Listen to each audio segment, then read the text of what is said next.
Hey, Justin here with Stay at Home Dad's podcast. Welcome to the place. I talk about a lot of different things that go on in my stay-at-home dad life. Things with my kids, my family, being a better father and a better husband, men's mental and physical wellness, parenting struggles that I have. I talk about successes as well. I also talk about parenting tips, life tips, just things that I come across in my daily life and things I find online. And lastly, just random things that I think about, that I find interesting, that I question. I come on here and I share with you. So hopefully something in there, like I always say, is helpful, is educational, is enlightening. But anyways, thank you for listening. Thank you for tuning in today.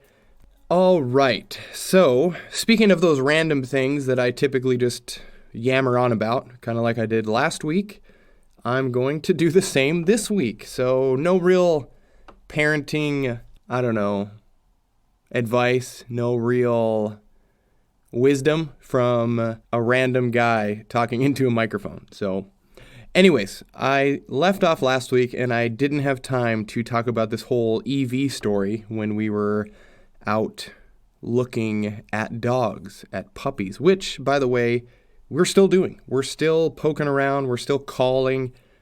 It is, I think I am over analyzing it. We're going to these places and we're seeing these dogs in kennels and they just live there. And I have a hard time comprehending that's their purpose, I guess. And we're going to places that have great reviews online, great reviews on Google, stuff like that. And it smells like piss. There's dogs everywhere.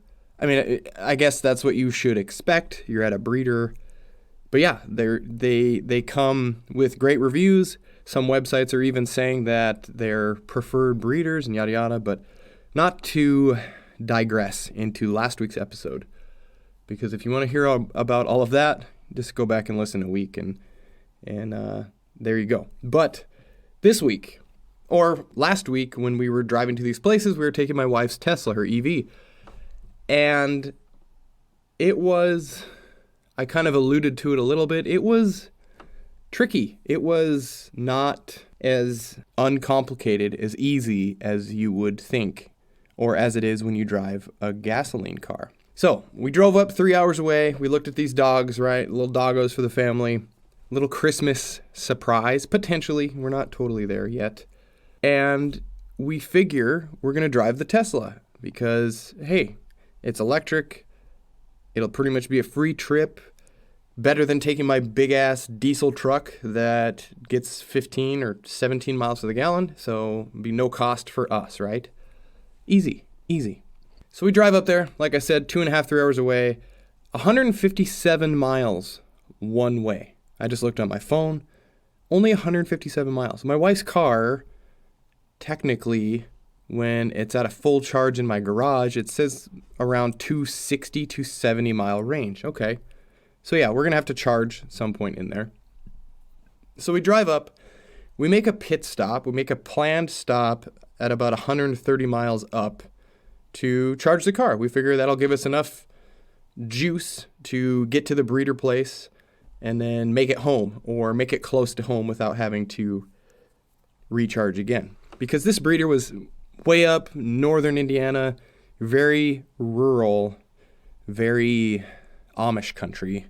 So there's not a lot of technology going on up there. So yeah, we figured this plan will help us out, right?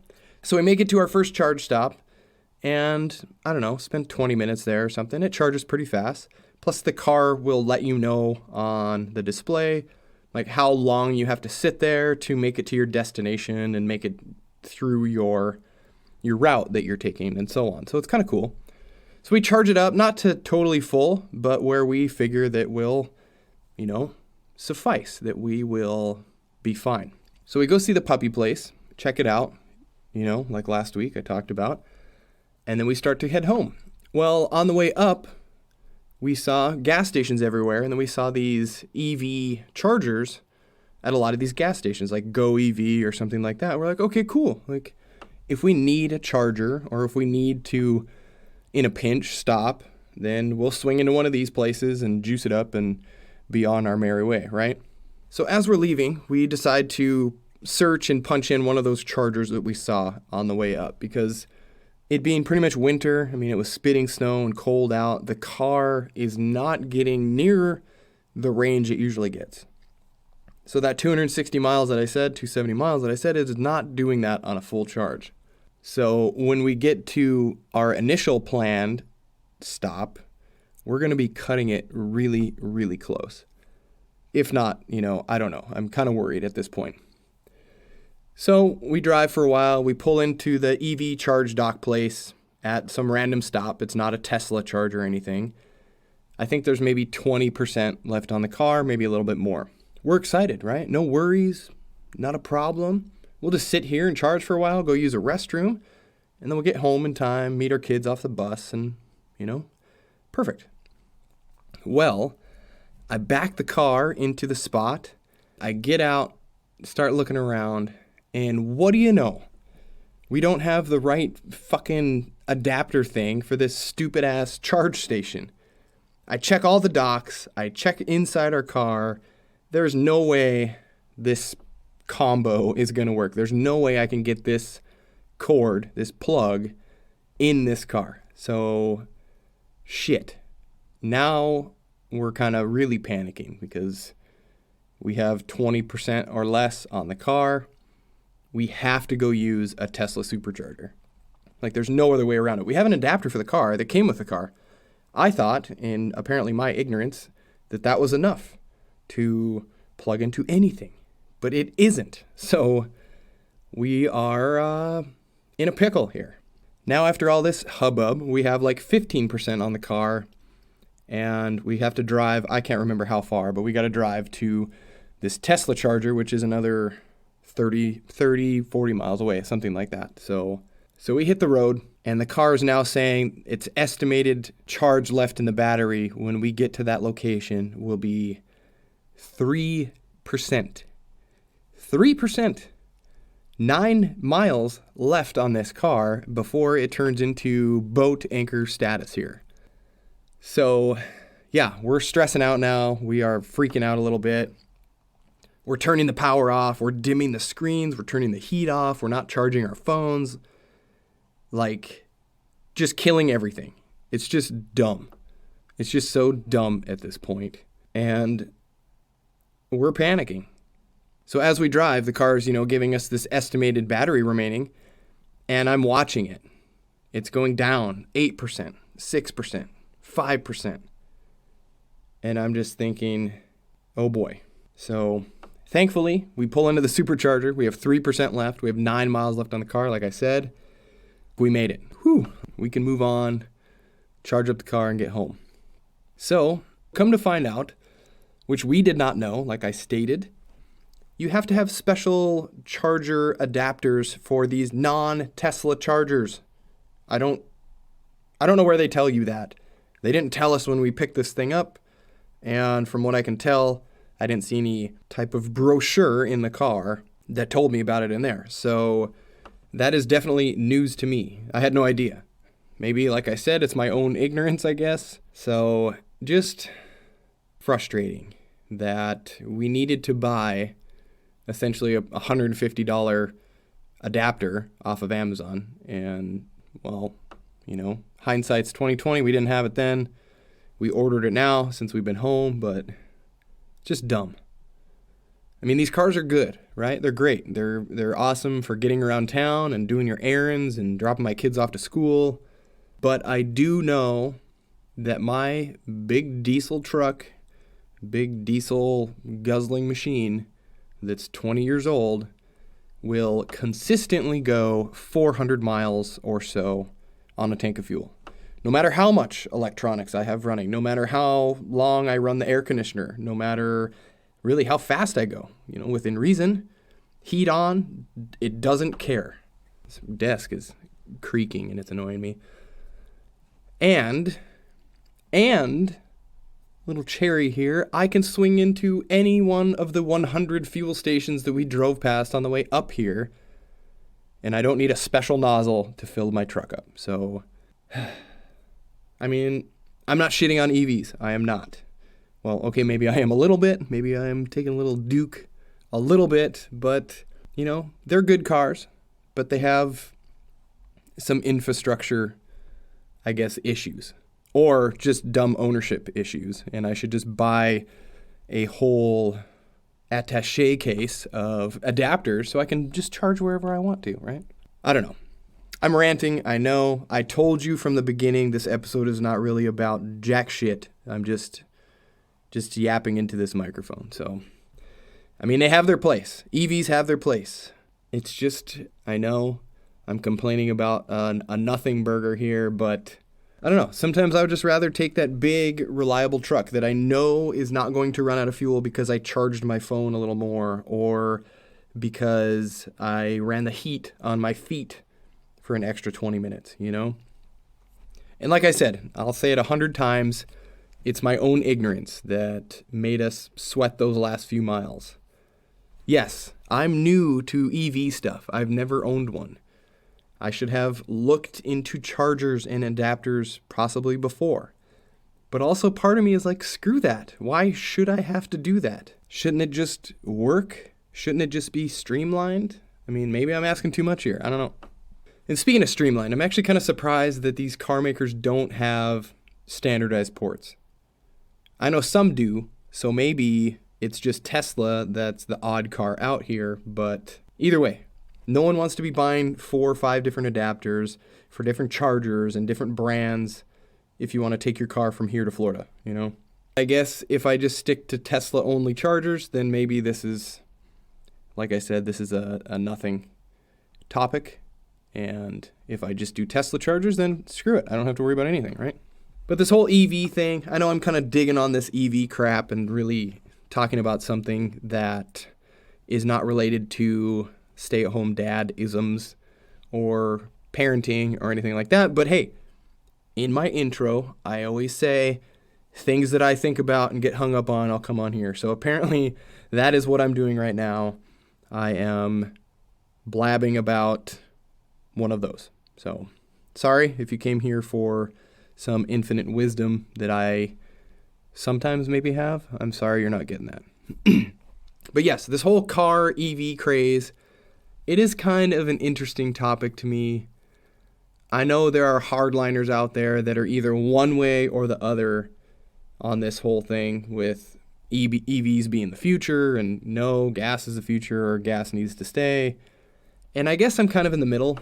Now that I've experienced both sides of this, at least I am for now, not knowing the waste implications that may occur when these battery-powered cars no longer take a charge and they no longer work very well, just like our cell phones, right? And like I said, my daily driver, my wife's car is the EV, my daily driver is this big truck with a big engine, so it is quite the contrast. And it's like if we don't see the negative burning of fuels, or we don't see the mining of lithium, and we don't see the coal-fired energy plant. Sorry, Chris and Eric, if you're listening. It's like if we don't see those things, since those things are labeled so bad, and if we don't see that happening with our own eyes, then it's not a big deal. We don't see the mining of tons and tons of mineral to make a battery. And if we don't see it, then it's okay, right? Like, I don't see it. My trash gets picked up in front of my house. It doesn't pile up in my front yard. If it piled up in my front yard, I would be disgusted, right? But hey, I put it in the bin, and it magically disappears every Thursday. It's gone. A thought I had the other day about trash, not really shifting gears, but a little bit, is if I told you, hey, I'm going to go out in my backyard and I'm going to dig a hole and bury my trash, you'd be appalled, right? You'd be like, what are you doing? Like, that's so wrong. You can't do that. But that's what happens when the trash man picks it up, or trash woman. They pick it up and they haul it off. They go bury it in a landfill. So I know different procedures and they have safety protocols, but still, bare bones basic. It sounds terrible when I word it that way, doesn't it? It's just, that kind of sticks in my head. I mentioned that to my family when they're here for Thanksgiving, and it just sticks in my head. And sure, maybe it's easy for me to finger point EVs and point at them for their waste, because that's sometimes that's what we hear about, depending on where you get your news. But in reality, I mean, a lot of things are going to accrue a lot of waste and take a ton of energy to produce, right? It's not just EVs. I think that's just, as of late, been in the spotlight for resource usage and other things. But I did just read, because of intensive battery manufacturing, building a new EV produces about 80% more emissions than building a comparable gas car. That's interesting, right? And in driving, a Reuters article, in there they talk to the EPA, and they state that break-even points for EVs would be around the 15 to 20,000 miles. So they would have to drive 15 to 20,000 miles before they are producing less emissions than a comparable gasoline vehicle. So like a year, right? It's about a year of driving. And that aspect, according to that article, which I believe, I'm not some naysayer, that they are greener than fossil fuel cars, I guess, which I find interesting. It all just depends on a lot of data and where you get it from, where your power comes from, the figures, and a bunch of other stuff that I don't necessarily understand. Because they said if an EV is just charging solely off of coal-fired power plants, then it's going to take more mileage to produce less emissions than a gasoline vehicle. So, yeah, a lot of different details and things in there that, like I said, I don't necessarily understand. I just try to, and I sit here and I talk about it. But despite all that, I'm still concerned with the lithium stuff that we hear about and the terrible mining conditions that you read about online and what that can do to the ecosystem, especially in some of these other countries that may not have the same regulations that we have here in the States. I would imagine a lithium mine ran here in the United States is going to be run much differently than one in the Congo in Africa, which actually I think that's where this lithium boom is happening. So, yeah, apples to oranges, sure. But also, what the hell do we do with these huge batteries in 20 to 30 years when, like I said, when they're dead, when they no longer take a charge? Do they get recycled? Do they really get recycled completely? What's the waste inside that aspect? Which, granted, you could say the same thing about normal combustion engine cars too. Like, what gets recycled? But sure, it takes resources to produce them. And yes, they have an impact on the environment. It's just like comparing oil and gas production to a lithium mine or a copper mine. Are they equally as bad for the environment? I suppose it's not so cut and dry. Is it cut and dry or cut and dried? I could never really figure that out. I'm still wondering, apparently. I know I'm just beating this dead horse on EVs today, but yeah, it's a changing of the times. I mean, possibly I think the heyday of the muscle cars and the big trucks with the big engines, I think that's going to come to a slow demise, I think, to some degree. Yes, it will keep evolving, but it's going to change. It's going to kind of diminish. I mean, Dodge is dumping the big Hellcat, the big supercharged V8 engine. GM talks about moving to 100% EV in their whole lineup, like by 2030 or something like that. If you think back to the 60s and 70s, big engines, right? 427s and big blocks and all that stuff, and no one cared about anything back then. They didn't care about mileage. They didn't care about anything. They cared about more power. And what happened into, mid to late 70s, into the 80s? All those vehicles died, right? They all went by the wayside. They all got really tiny engines, and they evolved. They kept going, but they were drastically different than what they started out as. I'm going to bet, though, that GM's not going to be completely EV. I'm going to bet that their trucks are not going to turn that way. I mean, we all kind of see what's happened with the Ford Lightning. It hasn't been great for a working aspect. A guy tried towing his travel trailer across a couple of states, and he had to do the same thing we did in the Tesla. Turn off all the heat, turn off all the screens, turn everything off just to try to make it to a charge station to charge his truck up. And he was getting some dismal amount of miles per charge. It was ridiculous, towing a travel trailer. So do I think construction companies and trucks and everything else are going to go all EV and leave the gasoline-powered vehicles? No, I don't. Around town, sure. Commuting, awesome. Tesla does great. All these electric cars probably do great. They don't have a soul, no real feel. It's just an electric go-kart, but, hey, it's got some nice features, right? So there's that. So how do I tie all this in? Let me finish this up here. How do I tie this into some sort of something so I don't totally waste your freaking day here talking about nothing? Tie this into fatherhood and parenting somehow, since I haven't been doing a great job of that lately. I've been talking about dogs and breeders and now EVs. Like, what the hell? This is not part of my standard content. I should be talking about dads and bettering ourselves and our kids, right? Fatherhood. But hey, maybe you're going to buy an EV. So maybe this will come in somewhat handy. I don't know. Anyways, moving on here. Jesus Christ. All right, EVs and parenting. Let's see if I can do this here. So just like parenting and being a dad, this is where we need to become adaptable. We need to embrace change, especially as our kids grow, as they learn, and as they change, we need to change as well.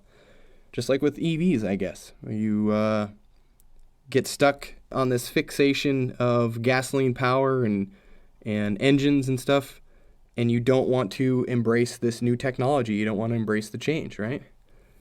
Despite how much we want to keep our kids the same, we can't. I would love for my kids to stay 6 and 9 forever. They're 2 little girls, Olivia and Kennedy. I don't want them to grow up, or I don't want them to grow up too fast. I love their ages right now. They're so curious and excited about life and learning new things. I love it, but that's not how this works, right? We can't do that.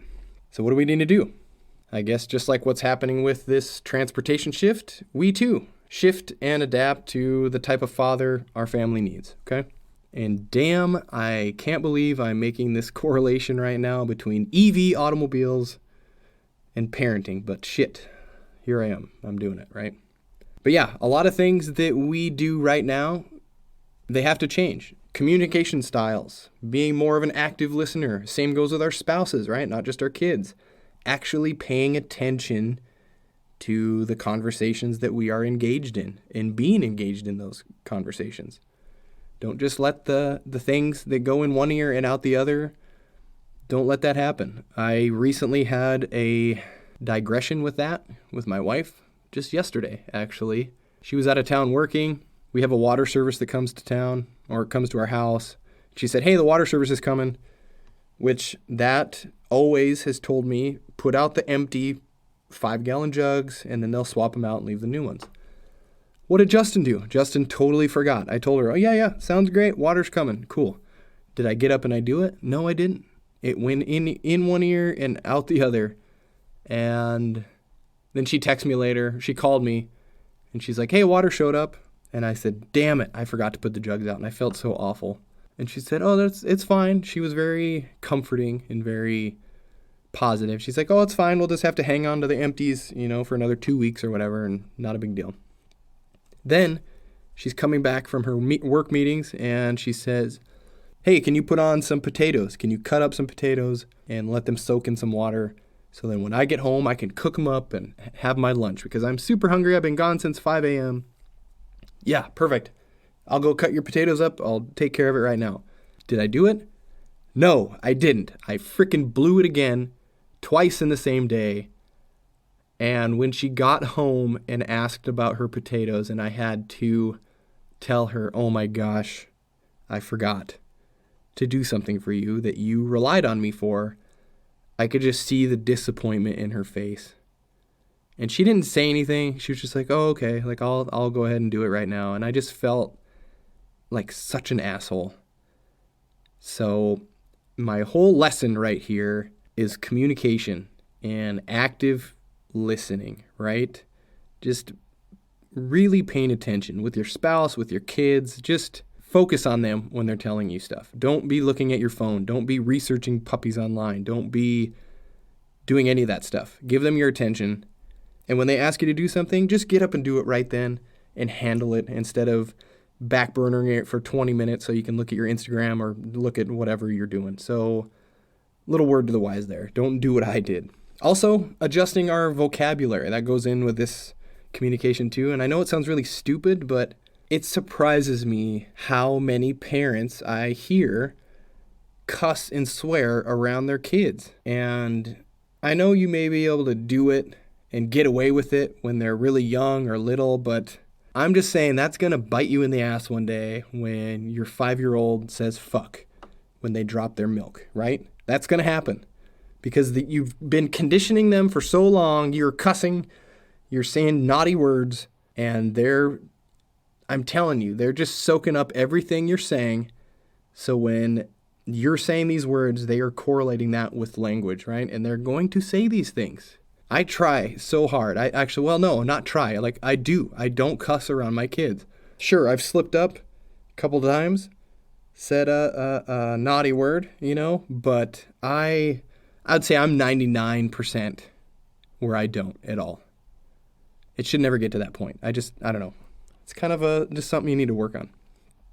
Also, the roles we play change and how we support our kids too. As our kids mature, we shift. We adapt. It goes beyond just supplying those physical needs to feed me, bathe me, take me for walks. That made it sound like a dog, but you get what I'm saying.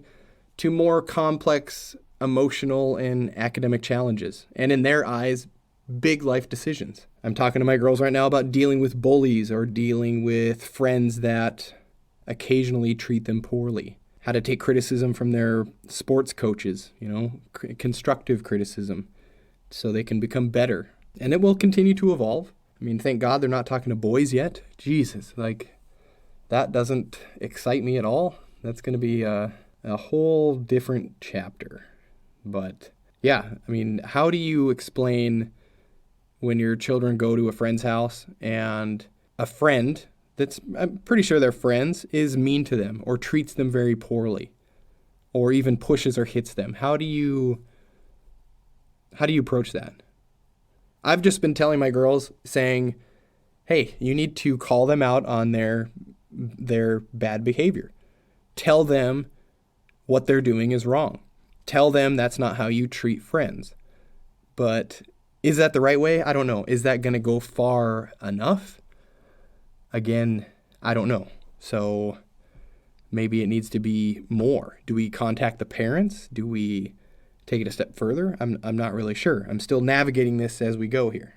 Also, what quality time and bonding looks like. That's going to change from buying Barbies to buying game consoles to going on hikes together, doing other things that you can bond over, cooking a campfire, making a campfire in the backyard. How I bond with my 9-year-old has changed quite a bit, even in just the past couple of years. We do more reading of books together than we do playing with Barbies, which I know she would probably still love to play Barbies with me, but I'm not a great Barbie pretend guy, so I'd much rather read a book. Plus, I think she's at the age now where I could share more of my interests with her and bring her into what I enjoy, like working on stuff in the garage or building cool crafts outside and doing some of those aspects. I think I could start to involve her in that a little bit more, and that's fun for me too. Hopefully fun for her as well. Also, understanding and empathy adapts and evolves too. Even with my emotions, those even adapt. Empathizing with their challenges that they face. It may not sound like a big deal to us. We just say, hey, get over it. Just move on. It's not a big deal. But to them, it's huge, right? To them, it's the biggest thing they've had to conquer, or it's something very difficult for them. And then when they're 14, it's going to change again. It's going to be something different. Then it will be boys, for God's sakes. Ugh. And speaking of emotions, I remember times where I would be so frustrated with my kids or with parenting, when they were littler. They're crying and I can't figure out why, and I just don't know what to do, and I'm panicking probably. And now, when I have those moments of frustration, I don't even have to say anything. Sometimes my girls can just read my body language or my facial expressions or my tone, and they'll be like, hey, Dad, are you mad? Are you okay? And when I hear that, when my kids ask me that if I'm mad, it just makes me feel, I don't want to say like I failed, but it just makes me feel like I failed. Like I've let them in to see me become overwhelmed and to the point where I don't know how to regulate my emotions. And then they're bleeding out and they're seeing that. And it makes me think that I didn't handle a situation that well. And I hate that, I don't like showing them that I am struggling. And maybe is that all parents? Is that men? Is that fathers? I don't know. So if you do, please let me know. If you've struggled like this, let me know. Send me a message, whatever. I'd love to hear from you. Now, even in relationships, those dynamics change as well, not just with our kids, but with our spouse. And this is kind of a big one. Like I've said before, we need to have that solid foundation before anything else gets built on top of it, right? That starts with us, husband and wife. At the bottom, we're the foundation. But as kids grow, the focus of that parental relationship, it can shift, it can change, requiring intentional effort to maintain that positive connection and to support one another. That's a big deal. Does that kind of make sense? I hope it does. We hear it all too often that people start to feel like roommates when the family train gets a rolling and you just go through the daily actions every single day, going through those daily tasks and the rinse and repeat and going into it the next day. We need to avoid that, that roommate syndrome, so to speak, and really work on each other, because that's when it's going to take some extra care, some extra time, some extra work to make sure that you two are in a good space, to make sure my wife and I are in a good place, right? All in all, as fathers and husbands, we need to just continue adapting through continuous learning, flexibility, and a willingness to grow alongside our kids and with our significant other. There's always going to be a lot of reassessing and adjusting and a lot of grounding. I do a lot of self-talk in my head. I don't know if that's everyone, but I do. I have this narrative in my head, and I talk to myself a lot on how I need to change and how I need to adapt and what I need to do to let go of and what I need to fall into or try next. So, yeah, it's just a big learning experience. It's a big adaptation. It's a big embracing the change. Our kids are not us, right? And we really just need to remember that and support them in their own individual journeys as well, okay? All right, that's about all I have for today's episode of Stay Home Dads Podcast. Wow. I know, right? Not really much else to say. I still can't believe that I did relate EV infrastructure and change to parenting, but somehow here we are. So, hey, they're not all going to be bangers, are they? But when something doesn't work, we don't just keep doing that same thing. We adapt, right? We change, we adjust. We figure it out. That's what we do. Although I do like to say that all progress is not always good progress, right? iPads, sometimes they're a godsend. Other times they're a brain-rotting, pain in the ass, my precious type of device, at least to our kids. But anyways, I know I'm not giving you any real advice here, just more words, more opinions on things that I see. It'll get better, I promise. I'll try to get some more hard-hitting topics in here. But remember, I'm no doctor or therapist or expert, anything like that. So take it all with a grain of salt. If you have any questions or comments, please drop them over at podbean.com or on Instagram at stayhomedads_podcast. And please let me know. I would love to hear from you. I need to post more on there, on my social media. I need to put some more things up, put my face on there. But that'll come eventually. But all right, thank you again for listening, and I will talk to you all next week. Bye!